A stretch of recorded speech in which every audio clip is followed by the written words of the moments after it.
que quelqu'un peut continuer à prier? Est-ce que quelqu'un peut continuer à battre ses mains et désirer ce feu? Est-ce que quelqu'un peut encore exagérer dans ses prières en battant ses mains et soit en train de désirer ce feu? Dis à Dieu que j'ai besoin que tu libères un feu de la prière, un feu de l'esprit, un feu qui souffle un vent du réveil, un feu qui n'a pas encore existé auparavant. Est-ce qu'il y a des hommes et des femmes qui peuvent laisser leur chaise, des hommes et des femmes qui se lèvent comme moi et qui battent leurs mains et qui sont en train de dire à Dieu, je désire ce feu ce soir, je désire ce feu ce soir, je désire ce feu ce soir, je désire ce feu ce soir, je désire ce feu ce soir. Est-ce que quelqu'un peut vibrer en prière? J'ai envie de voir des hommes et des femmes qui maximisent avec les mains, qui maximisent avec des mots, qui désirent le feu, le feu. Oh, que Dieu bénisse les frères. Je sens vraiment que tu dois encore désirer ce feu. Est-ce que quelqu'un peut prier le Seigneur? Est-ce que quelqu'un peut prier le Seigneur? S'il te plaît, je t'en supplie, de là où tu es, laisse un peu ta chaise pendant 2 minutes. Laisse un peu ta chaise. Et pendant 2 minutes, sois en train de chauffer tes mains. Demande à Dieu le feu. Demande à Dieu le feu. Que ce feu puisse être intense ce soir. Maranenozia halabaya. Lekopalidenebe hulakopaladia. Zoteme ebahoneko ladege. Shaneneme degego salabaya. Le copain abawane le bledo fahale. Le bébé naladia zoka paladege. Le pawananamaya. Nous sommes les femmes de prière. Nous sommes les hommes de prière. Des hommes et des femmes qui carburent dans la présence de Dieu. Qui carburent dans la présence de Dieu. Qui carburent dans la présence de Dieu. Oula baba baba. Oula baba baba. Le baba baba chata, le kopeleve, le bahalege, le la baba bashaya, le la kotele, le la dosevera, le la baba, le nime de berozia, le vahale de desh, le fawana neme, baba baba. Le Kopalabaya, le Brayabasha, la Nerebaradaba, le Verabashayade, Saladose Pradada, la Padose, le Verazo, Shadadadaba, le Pawanemele, Wapawanediade, Sadeko Pawana. Nous désirons ce feu. Le feu ce soir, le feu de la prière, le feu de l'esprit, que ton feu exagère. Nous le voulons ce soir.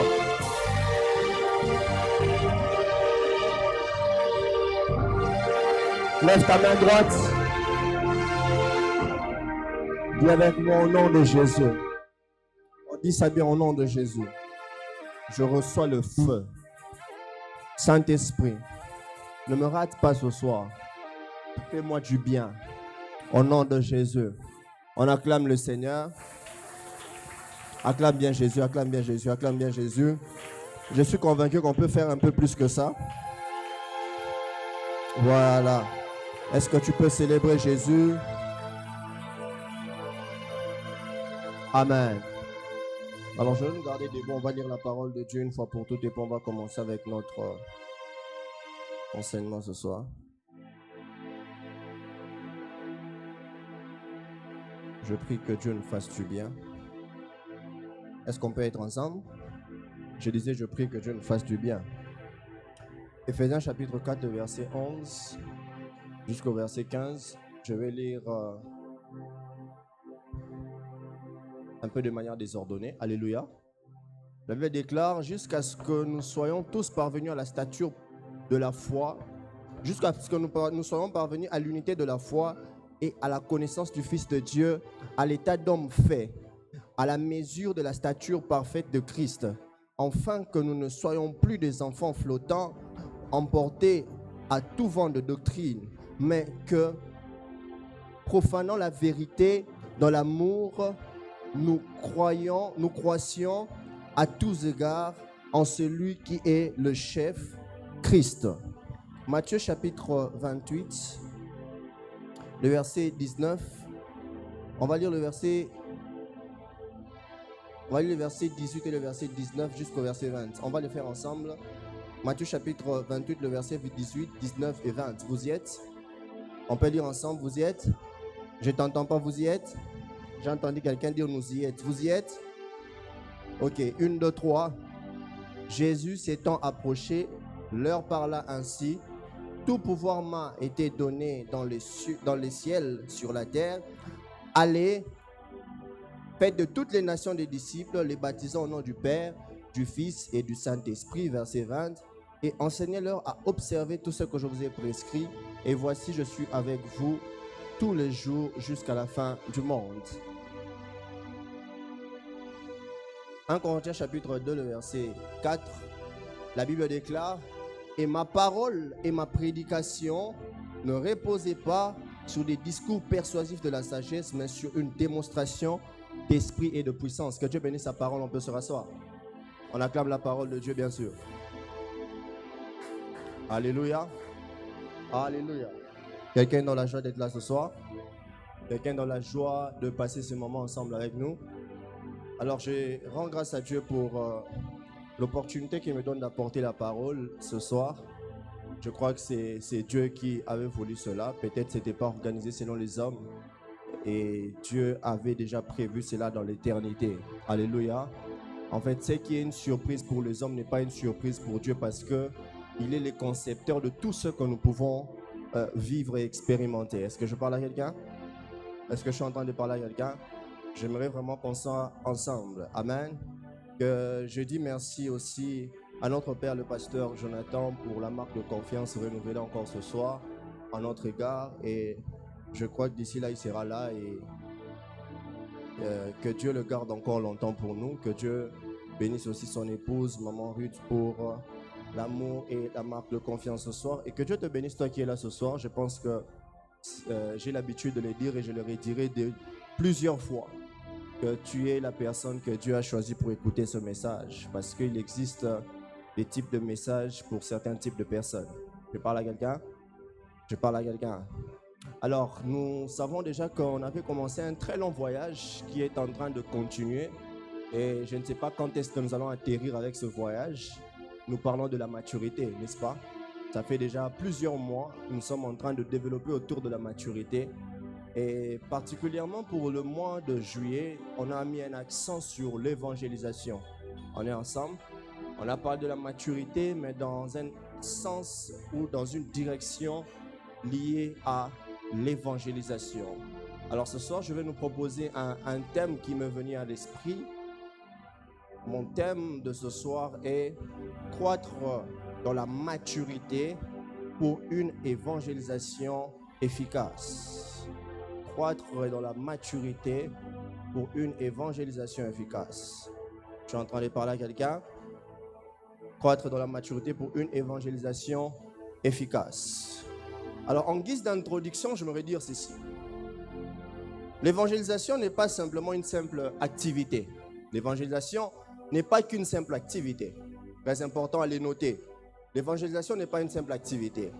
Mais l'évangélisation est une mission confiée par Christ. L'évangélisation, nous sommes dans un culte d'enseignement, ça sera très beau de voir les gens écrire.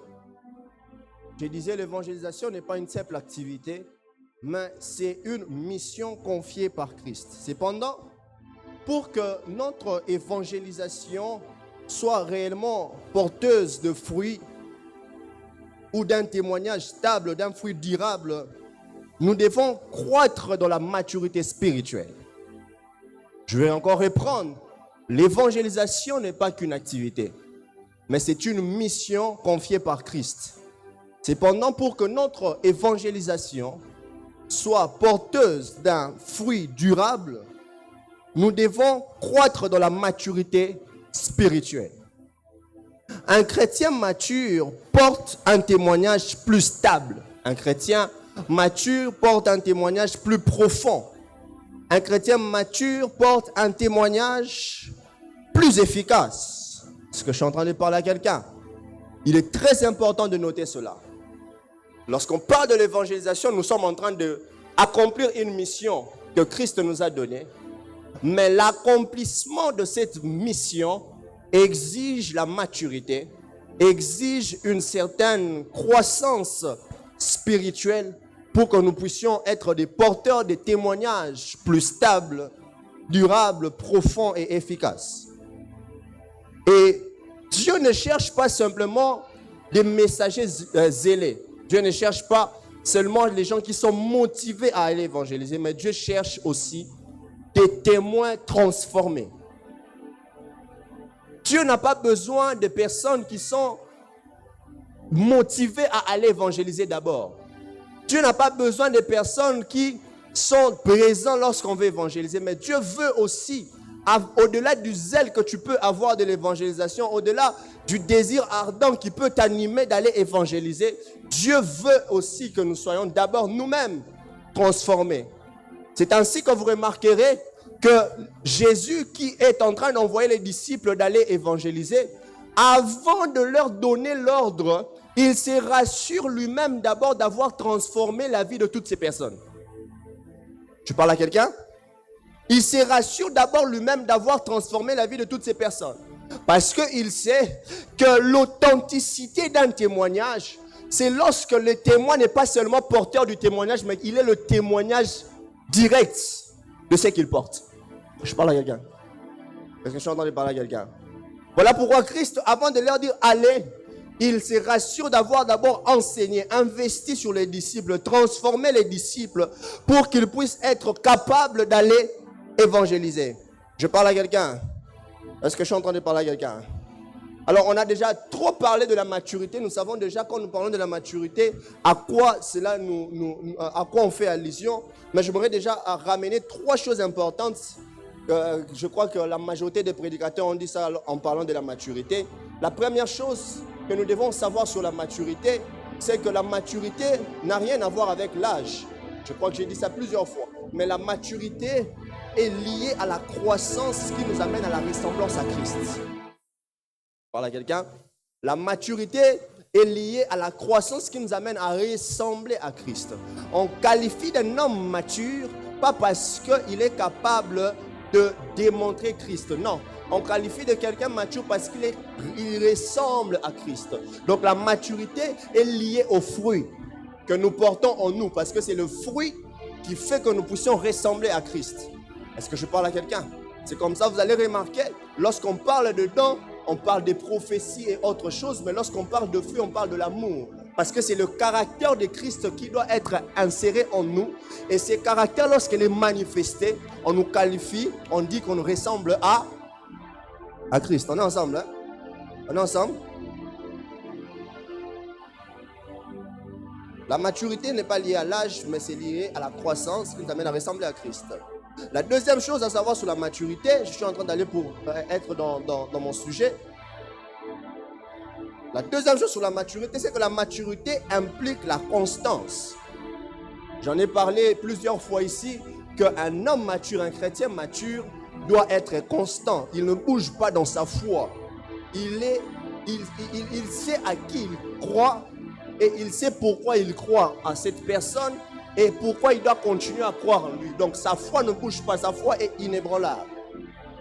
La troisième chose que nous devons savoir sur la maturité, c'est que la maturité produit un caractère sanctifié. La maturité produit un caractère sanctifié. L'une des choses qui peut nous qualifier des hommes matures, c'est aussi notre degré de sanctification. Est-ce que je parle à quelqu'un? Alors, entrons maintenant dans le vif du sujet. On va essayer de parler un peu par rapport à la croissance, à la maturité liée à l'évangélisation. Alors, la première question à se poser, je crois que je vais poser 2 questions ce soir. On va avancer et puis on va clôturer. La première question à se poser, c'est pourquoi la maturité est essentielle dans l'évangélisation. La première question qu'on se pose ce soir, pourquoi la maturité est essentielle dans l'évangélisation? On peut y aller? On peut y aller? En fait, je veux me rassurer qu'on est ensemble. Donc, vous écrivez, mais vous réagissez aussi. Vous connaissez mon principe, moi j'aime les amens. Donc, plus tu donnes les amens, plus moi j'avance. Moi j'ai la parole, toi tu as les amens. Alléluia. Alléluia. Comme un homme de Dieu, il dit, moi j'ai les versets, toi tu as les amens. Alléluia. Pourquoi la maturité est essentielle dans l'évangélisation? Premièrement, parce qu'un évangile annoncé sans maturité peut blesser plus que édifier. On est ensemble? On est ensemble. Est-ce qu'on peut donner à quelqu'un le micro rapidement? Il va m'aider à commencer à lire certains textes. Un frère Plamédier. Quelqu'un peut avoir un micro, il va m'aider à lire certains textes. Je répète, premièrement, parce qu'un évangile annoncé sans maturité peut blesser plus qu'édifier. Colossiens chapitre 4, le verset 6. La Bible déclare que votre parole soit toujours accompagnée de grâce. C'est-à-dire que on n'évangélise pas en ayant des attitudes qui peuvent empêcher à ce que nous puissions communiquer la pensée de Dieu ou le message de Christ comme il faut. Vous savez, avant d'aller évangéliser, tu dois revoir ton attitude. Je répète encore, on est en train de... Ça fait du bien comme ça prouve qu'on est en train de suivre. On m'a demandé de répondre. Je répète, pourquoi la maturité est essentielle dans l'évangélisation? Premièrement, parce que un évangile annoncé sans maturité peut blesser plus qu'édifier. Au lieu que ça puisse édifier, au contraire, ça va blesser.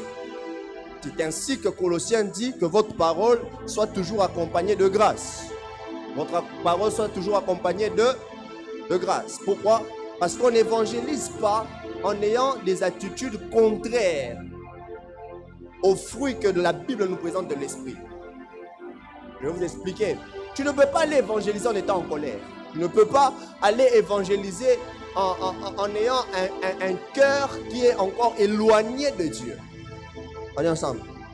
Tu ne peux pas évangéliser si tu n'as pas encore revu d'abord ton caractère, certaines choses qui peuvent être un obstacle pour toi, pour que tu puisses convaincre les gens. On est ensemble. Alors, est-ce qu'on est ensemble? Si tu ne sais pas encore organiser cela, au lieu d'édifier, tu seras en train de blesser les gens autour de toi. Quelle est l'attitude que tu as?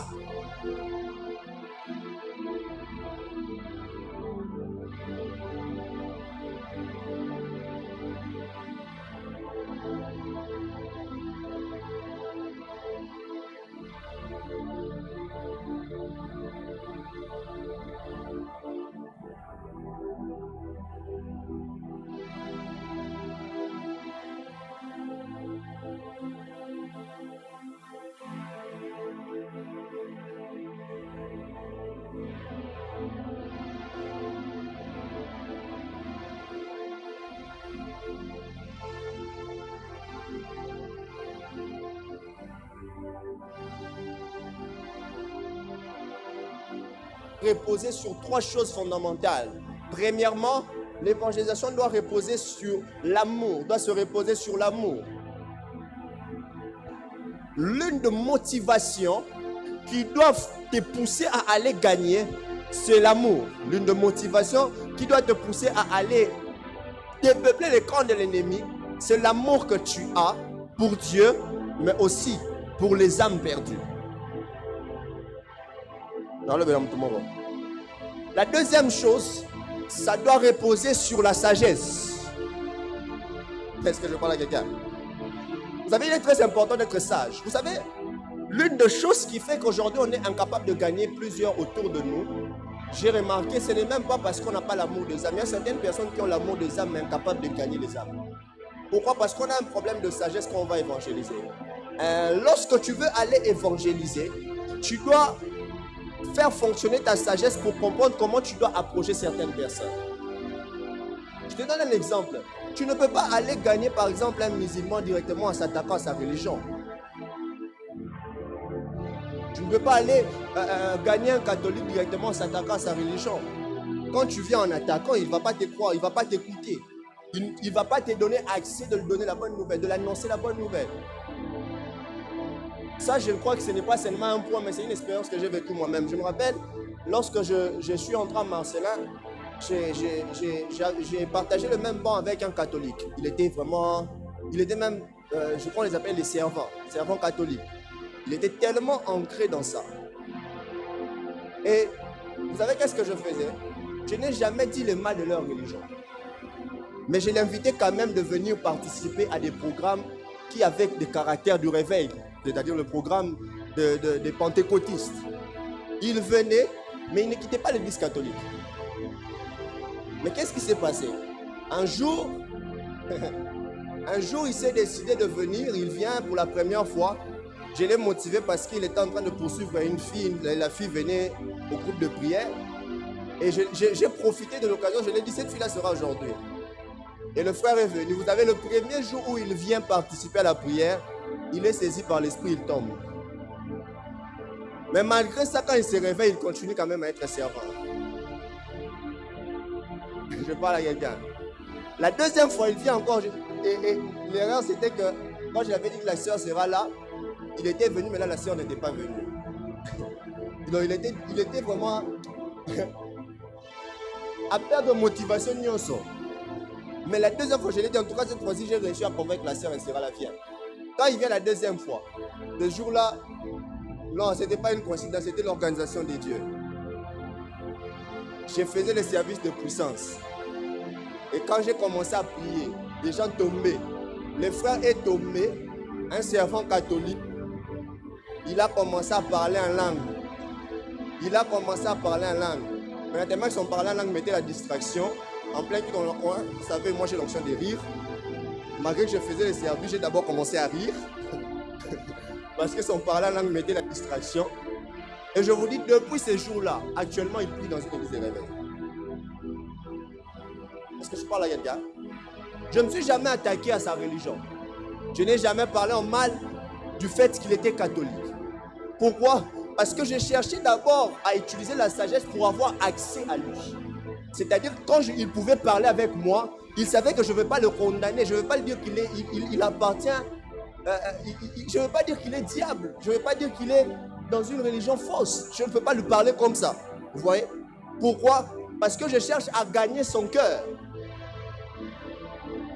Voilà pourquoi il est très important d'avoir la sagesse pour évangéliser. J'ai dit que ça repose sur combien de choses?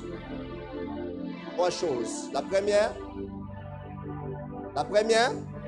l'amour. La deuxième, la troisième, c'est la compassion. C'est la compassion. Lorsque tu as la compassion des âmes, tu auras le courage d'aller gagner les âmes.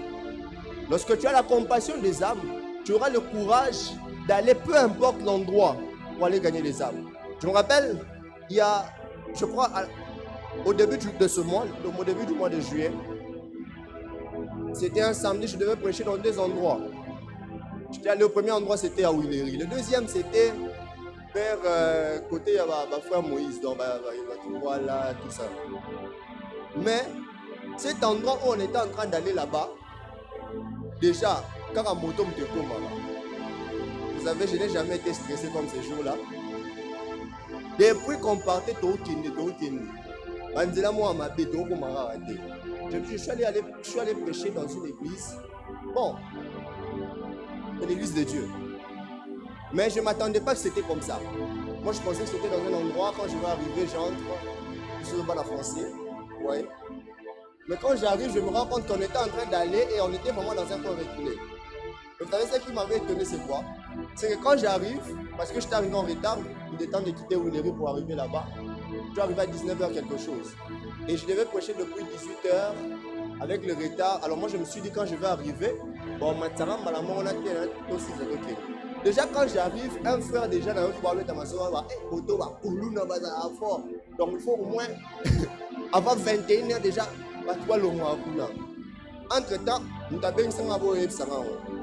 Ouais, na mutu na ngati azofisala makambo na yenga siko na bulaka alisheti. Nga na bulaka alisheti na lo badoneza bachombe kotikala donne na te ya boué. Nga na buleka ya mo. Ouais. Dieu me voit. Depuis que j'ai commencé à prêcher, c'est ma première fois de prêcher 10 minutes. Pas maintenant à 20h. Na te à 10 minutes, moi chaud. 5 minutes il y a pensée, 5 minutes à prophétie. Amen. Na leva chaud place wana. Alléluia. Alléluia. Alors est-ce que je parle à quelqu'un? Quand j'ai rentré, je me suis dit, là-bas si on m'invite, je ne vais plus partir. Après je me suis rendu compte, bon, c'est l'évangile. Si Dieu me convainc, je partirai encore. Mais je vais veiller que ça soit un peu plus tôt. Alléluia. Alléluia. Est-ce que je parle à quelqu'un? Si tu n'as pas compassion des âmes, tu ne pourras pas les gagner. Pourquoi la maturité est essentielle dans l'évangélisation? On a dit pourquoi, premièrement. On est ensemble, hein? Premièrement, parce que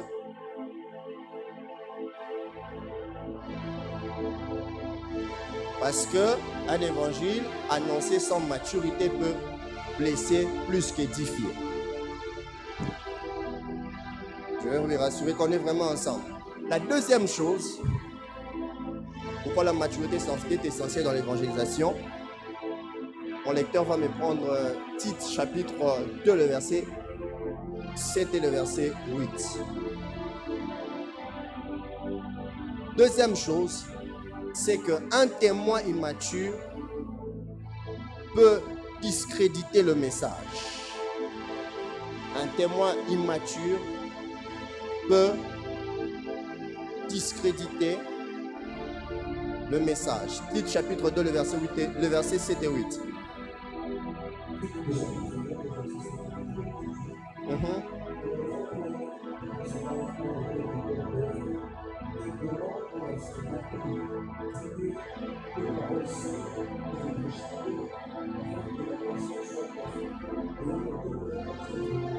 Écoutez, on va aller calmement.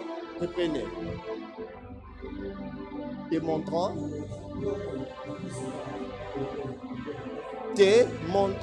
toi-même un modèle. Remarquez une chose. Avant qu'on ne puisse, lui demander d'enseigner, on lui demande d'abord de faire quoi? D'être le modèle. On est ensemble?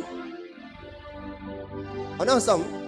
Avant qu'on lui parle de l'enseignement, avant qu'on lui parle d'arranger ses discours, ses paroles, on commence d'abord par lui demander d'être le modèle. Continuez. Démontrant toi-même un modèle de bonne œuvre, donnant un enseignement pur. C'est-à-dire, l'authenticité d'abord de ton enseignement ne dépendra pas de ce que tu dis d'abord. L'authenticité de ton enseignement dépendra d'abord de ce que toi tu es. En fait, le message du messager doit d'abord être le messager lui-même. On est ensemble? Le message du messager doit être le messager lui-même. Le témoignage du témoin doit être le témoin lui-même. C'est-à-dire, quand tu vas prêcher la bonne nouvelle, il faut qu'en te regardant, on sent que ce qui sort de toi correspond à ce que tu es. Donc, ta présentation déjà doit être le message. Est-ce que je parle à quelqu'un? Est-ce que je parle à quelqu'un? Et lorsque tu n'arrives pas à avoir cette liaison-là entre ce que tu dis et ce que tu es en train de discréditer le message. Ton message sort de la bouche, mais elle n'est pas authentique. Voilà pourquoi j'aimerais vous dire ceci. Ce n'est pas tout le monde qui dit Jésus qui est en train de prêcher la vérité. Ce n'est pas tout le monde qui prononce le nom de Jésus qui est en train de prêcher la saine doctrine. Aujourd'hui, nous sommes dans un temps où il y a prédication des doctrines des démons. Et l'une des choses qui masque ces doctrines de démons, c'est seulement le fait que le nom de Christ est cité. Voilà pourquoi aujourd'hui, puisque nous avons plusieurs chrétiens immatures aujourd'hui dans l'église, On préfère faire le mouvement là où on a cité le nom de Jésus sans chercher à avoir les discernements si c'est vraiment Jésus. Tous ensemble, hein? Ça passe ou ça casse? Ça passe, hein? Le problème aujourd'hui, c'est qu'il suffit de voir quelque part, on a dit Yeswazali, on dit voilà, Dieu est là. Non, Dieu n'est pas là parce qu'on l'a dit. Dieu est là parce qu'il y a des choses authentiques qui prouvent sa présence. Est-ce que je parle à quelqu'un? N'est-ce pas que cette femme qui était allumée de l'esprit de Python, lorsqu'il prophétisait, est-ce qu'il disait de fausses histoires? Il a dit ceci, ce sont des serviteurs de Dieu, écoutez-le. Mais pourquoi on les réprimande? On dit qu'il a l'esprit de Python. Si on doit aller dans la normalité, l'esprit de Python disait la vérité. Donc le problème, ce n'est pas que la vérité puisse sortir de la bouche, mais la vérité sort de la bouche de qui? Mais quand le diable s'est confronté avec Jésus, le diable utilisait quoi? La parole. On est ensemble, hein? Le diable utilisait quoi? La parole. Donc il utilisait la vérité. Donc le problème, ce n'est pas la vérité, mais le problème, ça sort de la bouche de qui? Frères et sœurs, le problème, ce n'est pas que tout le monde puisse te dire attache-toi à Christ. Est-ce que lui est attaché à Christ? Le problème, ce n'est pas qu'on nous prêche, on nous dit Christ doit être en toi. Est-ce que lui, Christ est en lui? On doit avoir la capacité de chercher à discerner le vrai et le faux. Le vrai et le faux ne se cachent pas dans les discours qui sortent de leur bouche. Ça se cache dans ce qu'on doit voir en eux, ce qu'il est en train de leur représenter, l'authenticité de leur vie. Derrière plusieurs qui vous prêchent Christ, il y a plusieurs aventuriers. Derrière plusieurs qui prennent le courage de monter dans des bus, annoncer la bonne nouvelle, il y a des aventuriers. Église du Seigneur, je viens te réveiller ce soir en te disant une chose. Ne te focalise pas sur ce que tu entends. Cherche à connaître un peu plus de ce qui sort de la bouche.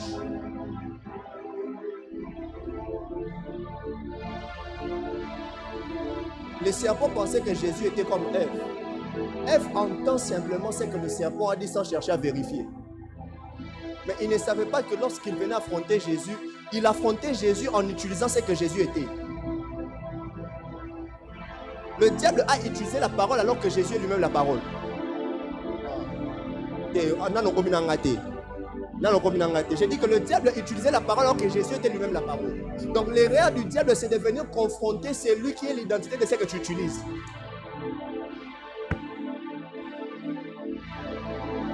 Donne-moi un amen. On enseigne l'amour, on a pour ça, maintenant pourquoi. Alléluia. Alléluia. Est-ce que je parle à quelqu'un? Frère, le plus important, c'est l'authenticité de ce que tu sois. C'est comme ça que l'apôtre Paul parle à Timothée. Il dit, mon fils légitime, je te dis, prêche la parole, insiste à toute occasion, favorable ou non. Sois un modèle. Sois un modèle. Le plus grand combat de l'église aujourd'hui, ce n'est pas le combat de prêcher. Tout le monde peut bien te prêcher, mais c'est le combat de ressembler à ce qu'on prêche. Donc je parle à quelqu'un, c'est le combat de ressembler à ce qu'on prêche. Ton problème, tu penses que tout discours qui sort avec le nom de Jésus, c'est un discours authentique. Il vient d'un homme authentique. Écoute, un discours vrai qui sort d'un aventurier est d'office moins authentique. Donc le problème, ce n'est pas la prédication qui te prêche. J'insiste sur ça, pourquoi? Parce qu'aujourd'hui, on commence à maquiller les bêtises de certaines personnes parce qu'ils ont dit de bonnes choses dans leur bouche. Non, mais il est rentré dans cette doctrine. Il est vraiment rentré, tu es sûr qu'il est rentré.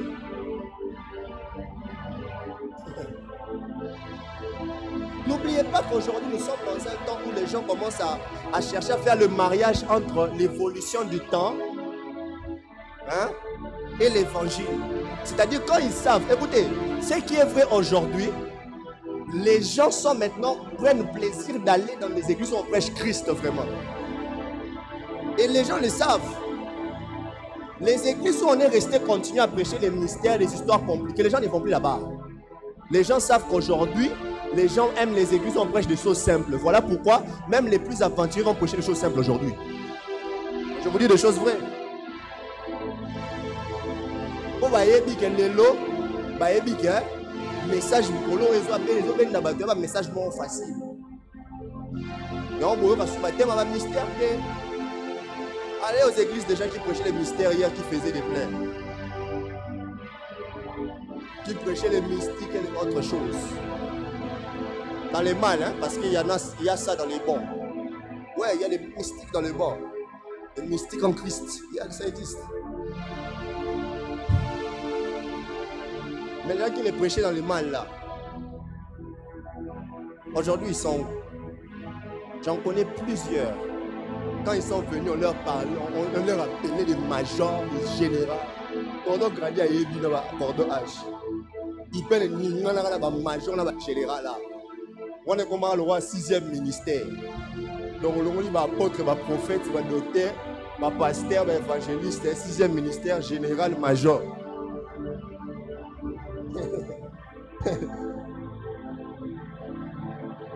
Alléluia. Le bateau, on va sonner comme on a affiché, pas comme un frère. Avant, quand tu prêchais, hein, avant, donc, à l'enseignement, disons seulement, allons de 2016. De 2017 à 2019, il y a une église qui est consacrée au temps, on dit, je vais frère en affiche. Mais les lots, et comme on reçoit avec nos frères, on dit, la capacité de prédication. Donc, il faut acheter, vous allez acheter le roi 6e ministère, n'a cordon le roi 7e. Le roi va maintenant son cordon.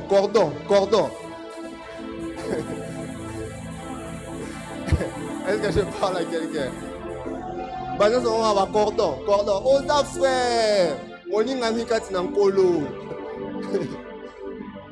On a cordon. Cordon. Au cordonné l'oroté. Car à vous poter, on a mis cordon. On a cordon à mater. Est-ce que je parle à quelqu'un? Là, le roi se va venir au cordon. Est-ce qu'on m'a foutu des ça dans la main? Frère, ouais, l'oroté. Oh frère. Alléluia. Nangana bino toi frère en Christ. Arrêtons de courir derrière les titres. On pense que si on s'est fait appeler tel, cela est en train de nous. Frère, mon frère, ma soeur. Au cause de la babé, ma frère. Mais sur aussi mi micro, ou sur le cantonnet bishop, moi, on a mis l'église dans le. Donc le problème, ce n'est pas les titres. Le problème, c'est ce qui est dedans. Est-ce que je parle à Yaga? Que Dieu transforme cette génération, s'il te plaît, Seigneur. Que cette génération puisse un peu changer de mentalité. Qu'on puisse arrêter la guerre des titres. Surtout qu'au Saba Anno Banda ministère. J'ai 20 ans, et soit Banda ministère. J'ai fait le ministère il y a 15 ans. Au Banda, on a Ashnin. On a 20 ans. On sait pour 15 ans de ministère. Au Banda, quand? Hein? On a 20 ans, mais j'ai 15 ans de ministère. Si vous auto-calculez, tous les à partir de 20 ans, 15 ans de ministère, tout va nous sommes. You. À notre âge, quand on va perdre la vie sur Kalana, au moins, on a âge naturel. Si ce n'est pas la voix de l'esprit au sein, j'ai vu quelqu'un qui a pris une prédication du pasteur Marcelo. Il était en train de parler du bishop David de Edepo. Il a dit, le bishop David de Edepo, c'est un frère en Christ, mais il n'est pas mon ami, c'est mon aîné. Il y a quelqu'un qui a pris ça, il a dit, merci pasteur. Il y a des aujourd'hui blagues avec nous. J'ai abandonné ce qu'on peut au maman biographie. J'ai commencé les affaires de Christ en 2006. En 2006. On va nous calculer les. Ouais. Peu importe les années que tu peux avoir dans la prédication, cela n'est pas un problème. Quelles sont les œuvres que tu as fait pendant ces années-là? Qui sont. Est-ce que je parle à quelqu'un? Tu dois être un modèle. Être un modèle dans ce que tu fais. Vous devez savoir que le monde, avant d'écouter le message, le monde lit notre vie. On regarde comment nous nous présentons, comment nous sommes. Est-ce qu'on correspond à ce que nous disons chaque jour à l'église? Est-ce que c'est que tu entends ici, tu vas le pratiquer après? Vous savez, ces derniers temps, je souffre avec mon cœur par rapport à une seule chose que je remarque à l'église. C'est que personne ne prend les plaisirs d'aller mettre en pratique les choses qu'on prêche ici. Mais si tu commences à calculer le nombre d'années où tu as écouté des messages à l'église, tu vas te rendre compte des fois même on répète les mêmes choses. On te parle toujours de la foi, on te parle toujours de la prière. Mais pourquoi tu ne pratiques pas ce qu'on te prêche ici? Voilà pourquoi le petit problème qui t'arrive, tu recours au pasteur, alors que le pasteur t'a déjà donné les clés qui peuvent t'aider. Est-ce que je parle à quelqu'un? Est-ce que je parle à quelqu'un? La troisième chose.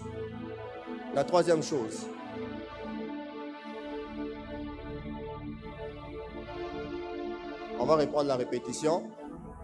Pourquoi la maturité est essentielle dans l'évangélisation? Premièrement, on peut aller ensemble. 1, 2, 3. Premièrement, un évangile annoncé sans maturité.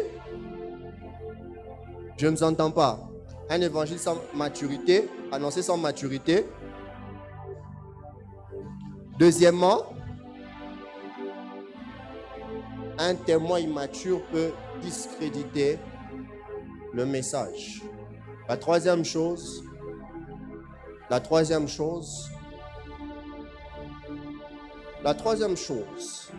c'est que la maturité permet de supporter le rejet. La maturité dans l'évangélisation te permet de supporter le rejet. Homme de Dieu, Matthieu chapitre 10, verset 22. Matthieu chapitre 10, verset 22. Qu'est-ce que la Bible est en train de nous dire? Et ça, c'est Christ qui est en train déjà de nous dire en avance. Allez-y, papa.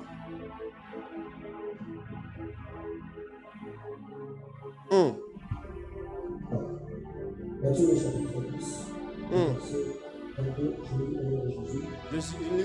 Amen.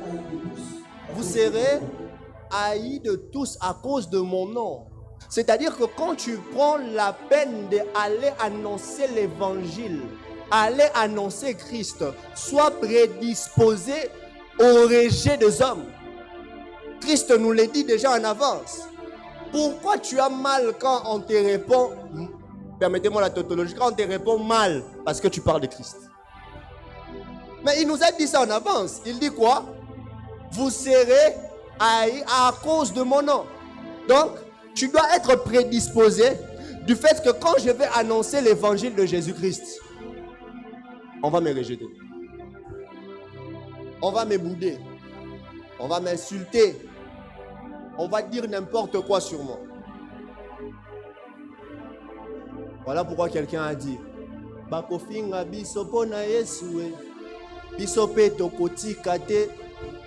Tu ne dois pas arrêter parce qu'on t'a insulté. Écoute, un homme mature, il connaît tellement l'importance spirituelle de l'évangélisation en ces temps que peu importe les rejets, les critiques, les insultes, il continue toujours à aller annoncer le même Dieu pour qu'on l'insulte. Je parle aux enfants du royaume. Est-ce que je parle aux enfants du royaume? Ouais, nous sommes dans un temps très stratégique. Ça fait mal de voir aujourd'hui quand on donne des programmes. On dit par exemple on va aller évangéliser. Les gens prennent ça seulement bon. Les araya, hein? C'est compliqué. Est-ce que nous connaissons dans quel temps nous sommes? Ouais. La conscience que le diable a dans ces temps ici. Le diable ne perd pas le temps. J'ai compris une chose, Cordon. Je me suis rendu compte, ça je vous parle en tant que prophète. Selon l'analyse prophétique que je fais. Je me suis rendu compte que le diable est entré dans plusieurs musiques chrétiennes. Oui. En fait, ce qui permettait aux gens d'être à l'aise dans l'autre monde, on a amené ça dans la musique chrétienne. Voilà pourquoi les gens se sentent aussi à l'aise maintenant de l'entendre ici. Donc c'est comme une consolation. Mais on continue dans la même chose. Donc ça, vous voyez certains concerts, vous voyez seulement plein. Non. quelque chose est en train d'être travaillé là. Et vous allez voir qu'il y a plusieurs personnes qui vont aller en enfer à cause des musiques chrétiennes qu'ils écoutaient. Parce que vous pensez la musique c'est seulement les paroles, les conseils. Si c'est seulement les conseils, il y a un moment où il y a conseil, il y a frère Wana, frère F, dans l'église. Il y a un moment où il y a chérité, il y a un moment où il y a bébé, il y a un conseil, il y a un moment dans l'église. Il y a un moment où il y a un conseil à Mambala, il y a un moment où il y a un conseil. Il y a un conseil. Pourquoi tu ne chantes pas ça? Parce que c'est lui. Les gens comme lui sont maintenant beaucoup de notre côté. Il y a des concerts qui n'édifient plus aujourd'hui, même dans la manière de s'habiller. Mais si on parle comme ça, on va dire on est extrême. Non, on est biblique. On va dire on est extrême. Dans le balanga était pour la frère Moralina, frère Wanami.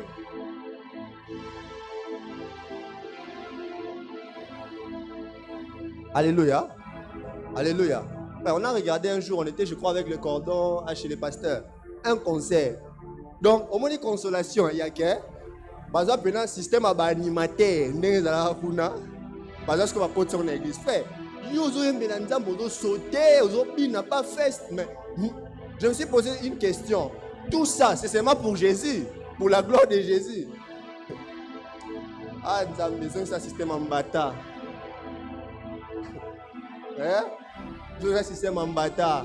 Nous avons dit là-bas que Nawap. Il y a un autre soum qui a eu un baboué pour accoucher na kilt. Puis on a eu un solo, pour nous avoir un mawa. Donc on a un pasteur à bien les lots. Il dit là-bas ne blaguez pas. Déjà quand il vient, tu ne peux pas le mentir parce qu'il va voir tout ce que tu viens de faire avant de venir. Et quand il vient, il te le dit. Après avoir dit, il te livre à Satan. Livre à Satan là 2 semaines, il faut qu'il fasse. Il y a un monde à abattoir pour nous garder ce qu'on est là au monde. Maintenant, il y a sur les lois. L'église est vraiment dans la boîte de nuit. Danse de Kézonia. Hein? Oh, ma bine, non, c'est où t'as la lola. Au moins, je me compte que. Si ma bine, là, tout le monde est en haut, frère. Au moins, nous avons la chance de nous à l'eau, mais tellement il y a le ma bine, non, c'est où t'as la lola. Bine, parce que ma bine, moi, ils ont la lola. Tout ça, ma canisse, elle dit, oh, ils ont la lola. Il y a un monde qui n'a pas fait.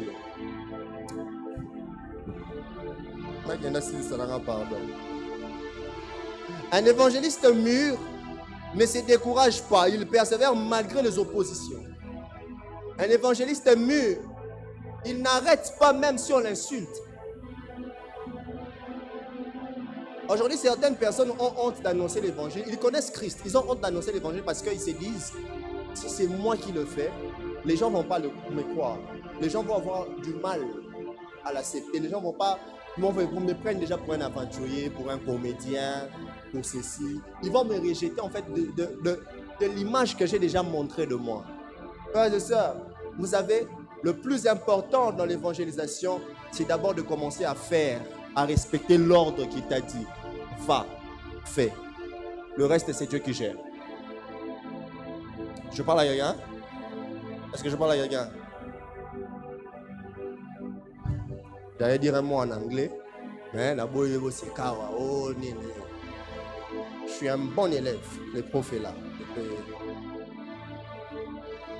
Alléluia. Alléluia. Alors, pour finir rapidement, ouais, reçois l'onction au nom de Jésus. Sois avec moi maintenant. Ok? Comment croître dans la maturité pour mieux évangéliser? Comment croître dans la maturité pour mieux évangéliser? Premièrement, augmente un peu ton volume. Premièrement, vivre une intimité profonde avec Dieu. Pour que tu atteignes la maturité pour mieux évangéliser, tu dois vivre une intimité profonde avec Dieu. Jean chapitre 15, le verset 5. Celui qui demeure en moi et en qui je demeure porte beaucoup de fruits. C'est-à-dire, il porte beaucoup de fruits, beaucoup de caractères, beaucoup de capacités en lui qui le met en mesure de pouvoir transformer. Vous remarquerez ici, je parle de l'évangélisation, on parle de porter de fruits. Donc, c'est d'abord lié au caractère. Donc, il a la capacité de devenir le modèle idéal pour aller gagner. Tous ensemble, hein? On est ensemble? Celui qui demeure en moi et en qui je demeure porte beaucoup de fruits. Un évangéliste mûr est un homme et une femme de prière. Tu ne peux pas atteindre une certaine autorité lorsque tu vas évangéliser si tu n'as pas encore d'office de capacité de passer plus de temps avec Dieu toi seul. Les disciples qui ont la capacité d'aller gagner plusieurs nations, ce sont des disciples qui ont passé plusieurs temps avec Christ. Ils ont pu voir comment Christ le faisait. Ils ont pu recevoir des choses venant. Ils ont posé des questions. Ils ont parlé à leur Père. Ils ont prié avec le Seigneur. Donc, ils ont suffisamment pris le temps de passer du temps dans la présence de Dieu. Et même, dans Actes chapitre 1, le 8, il dit, vous recevez une puissance de Saint-Esprit survenant sur vous. Vous serez mes témoins en Jérusalem, en Judée, en Samarie, jusqu'aux extrémités de la terre. Les mêmes personnes qui ont reçu l'ordre d'aller transformer Jérusalem, Samarie, les extrémités de la terre, ces mêmes personnes-là, avant d'aller dans Actes chapitre 2, ils étaient en train de prier dans un même lieu. On est ensemble, hein? Donc, ils ne se sont pas limités à entendre l'ordre, mais ils sont allés préparer cela dans la prière. Est-ce que je parle à quelqu'un? C'est que tu veux aller faire pour transformer de vie. Tu dois te préparer dans la prière. Pourquoi? Parce que la prière te donne les capacités, l'autorité qu'il faut pour que tu puisses affronter les gens que tu dois transformer. Quand tu vas transformer, rassure-toi que tu vas confronter plusieurs types d'esprits. Tu vas aller dans certains endroits où il y aura des gens que tu vas peut-être prêcher qui est sorcier. Tu vas peut-être prêcher quelqu'un qui est occultiste. Tu vas peut-être prêcher quelqu'un qui a une dimension un peu bizarre. Et si tu n'es pas un homme et une femme de prière, d'office, tu es déjà exclu d'une certaine dimension spirituelle, d'une certaine supériorité. Parce que vous devez savoir, la prière est un élément qui nous donne un esprit supérieur dans plusieurs domaines. Donc quand tu pries, tu atteins certaines dimensions. La Bible dit quoi? Daniel avait un esprit supérieur, mais dans Daniel chapitre 6, le verset 10, on nous montre que c'est lui qui avait l'esprit supérieur prié pendant 3 jours. Il priait 3 fois par jour. Donc cela veut dire que cet homme, s'il pouvait atteindre certaines dimensions de la spiritualité, c'est parce qu'il pouvait passer plus de temps dans l'intimité. Donc ta dimension spirituelle dépend du temps que tu passes avec celui qui doit te rendre supérieur. On est ensemble, hein? On est ensemble. L'évangélisation, c'est pour les hommes de prière. On ne part pas évangéliser d'un bon matin, je me réveille, je dis je pars évangéliser. Non! Je connais un frère qui était allé évangéliser. Ils évangélisaient dans un coin reculé de Kinshasa, où il y avait beaucoup de sorciers. Frère, le même jour, ils ont évangélisé. Ils ont fini à 16h. Il est rentré à la maison, filaire et bimaïna.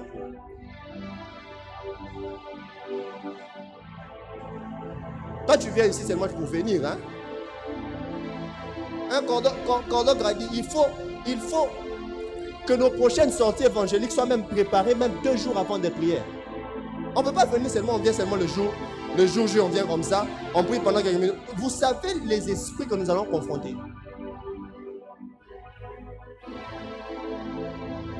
Je parle à quelqu'un.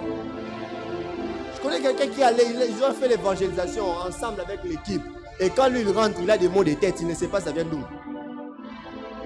Est-ce que toi tu penses qu'ils prennent plaisir du fait que toi tu pars gagner les gens pour Dieu? Deuxième chose. La deuxième chose pour comment croître dans la maturité pour mieux évangéliser. Deuxième chose, il faut être formé et enseigné. 2 Timothée chapitre 2, le verset 15, la Bible déclare: efforce-toi de te présenter devant Dieu comme un homme éprouvé. Cela veut dire que dans l'évangélisation, avant d'y aller, tu dois avoir une formation qu'il faut, des enseignements qu'il faut. Voilà pourquoi il dit: allez faire de toutes les nations les disciples, et puis quoi? Enseignez-leur à observer tout ce que je vous ai prescrit. Avant d'arriver à l'enseignement, avant que Dieu puisse leur dire allez, c'est lui qui leur envoie, a pris le temps de les enseigner. On est ensemble, hein? Je vais rapidement pour finir. Troisièmement,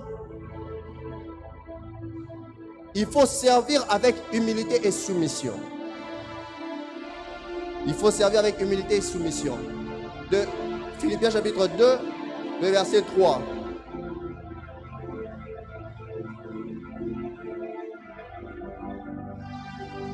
Philippiens chapitre 2, le verset 3. Écoutez, l'évangélisation n'est pas un podium pour toi. L'évangélisation, ce n'est pas un lieu pour toi. Aux occasions, il y a certaines personnes qui ont la motivation d'aller évangéliser parce qu'on ne leur donne pas la chair ici.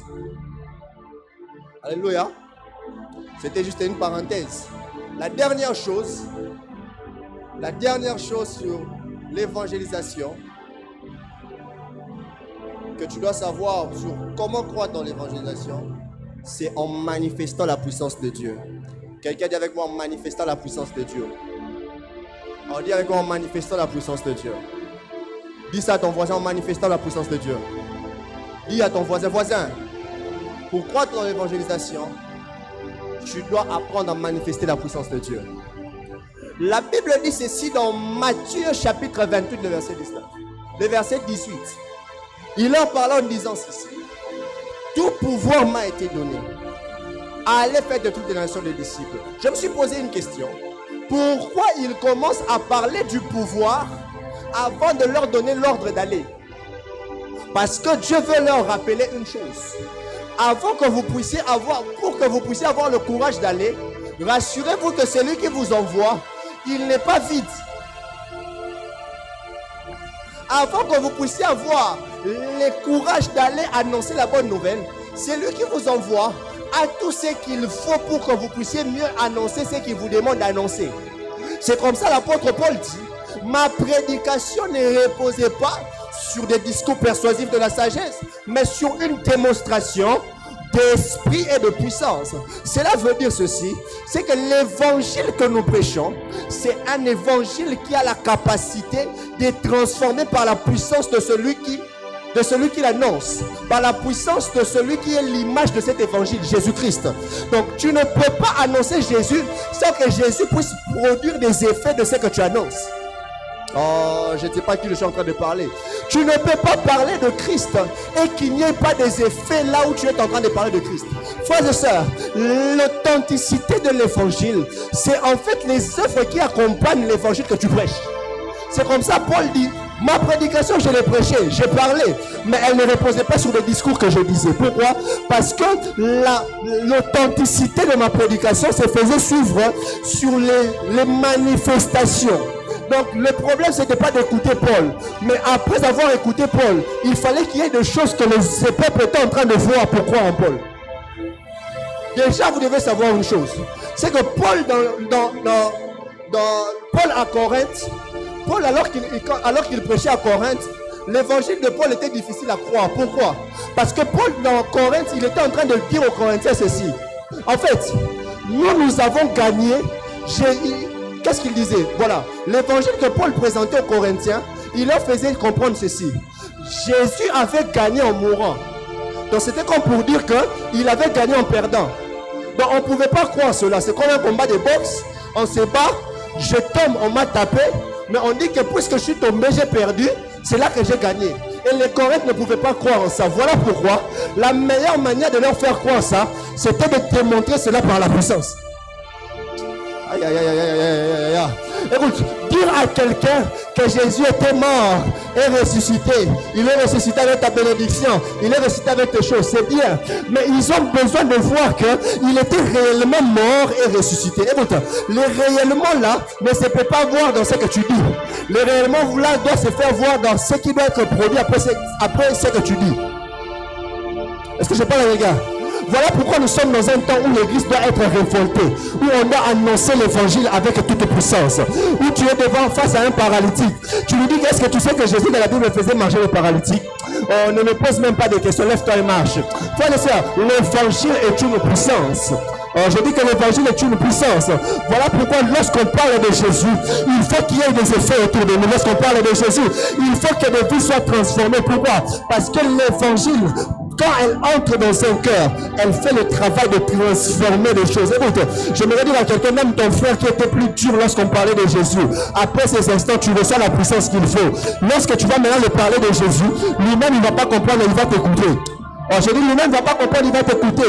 Même le plus voyou de la famille, aujourd'hui, après ces instants, Dieu te dote de la puissance. De sorte que lorsque tu parleras de Jésus, vous avez des fois Jésus, il a simplement besoin d'être cité dans une bouche pour produire des effets. Il suffit de dire seulement Jésus t'aime et les choses se passent. J'ai envie de dire à quelqu'un, à cause de l'amour de Jésus, il y a une puissance qui va t'accompagner dans l'évangélisation que tu seras en train de faire. Je me dire à quelqu'un, lorsque tu vas commencer à aller prêcher, ne prêche pas comme d'habitude. Va prêcher avec la rage de manifester Dieu. De sorte que quand tu parleras de Jésus, les aveugles voient. Quand tu parleras de Jésus, les paralytiques marchent. Quand tu parleras de Jésus, les sourds seront en train d'attendre. Pourquoi? Parce que l'évangile que tu prêches, c'est une puissance pour tout celui qui entend. Donc il suffit que ça tombe aux oreilles de quelqu'un, peu importe la résistance de son cœur, il va se rabaisser, il va dire, parle-moi un peu de ce Jésus. Je me dire à quelqu'un, le temps est arrivé, on doit entrer dans des endroits où il y a des occultistes. On leur dit, malgré votre occultisme, Jésus t'aime. Est-ce que je parle à les hommes reflétés?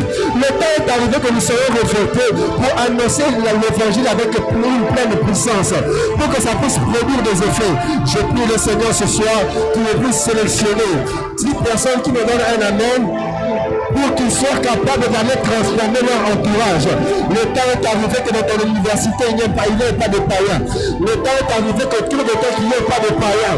Le temps est arrivé autour de toi, qu'il n'y ait pas de nana.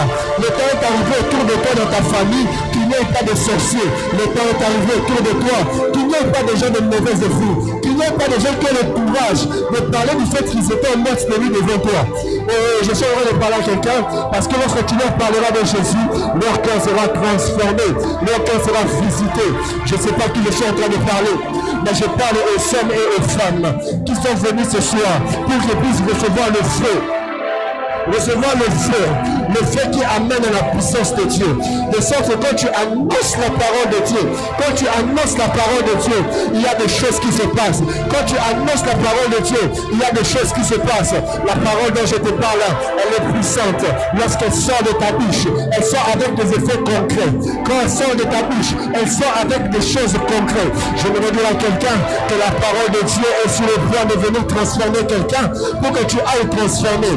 Je me dire à quelqu'un, celui qui t'envoie pour aller prêcher la bonne nouvelle, lui-même a dit, tout pouvoir m'a été donné. Donc, il a toute puissance en lui.